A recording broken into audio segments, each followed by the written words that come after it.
vəsiyyət eylədi. Vəhdəti hifz eyləyin rəhbər vəsiyyət eylədi. Peyrovi kətdir vilayət, Hakk'a muhlis bəndədir. Şah-ı şəhəda Seyyidül Ebrar Hüseyin'dir. Şən-i Urəfa məzhər-i dağdar Hüseyin'dir. Göz yavuş ve serraf karidar Hüseyin'dir. Mürsiyle ve el çekme Hüseyin bab rezaudi. Kavne boyanan dameni daman kudaudi.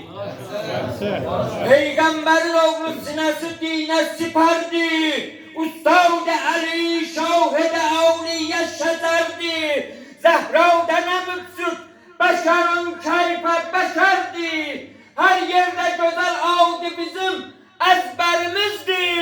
Dünya ne kadar vardı Hüseyin? Rehberimizdi. Hüseyin lebbeyk lebbeyk. Hüseyin lebbeyk lebbeyk. Hüseyin lebbeyk lebbeyk. Hüseyin lebbeyk lebbeyk. Hüseyin lebbeyk lebbeyk. Tebliğ edirler ki ölenden haray olmaz. Yani ki Hüseyin çoktan ölüp zinde day olmaz. Şeytan ele eşkavse kabavsette tay olmaz.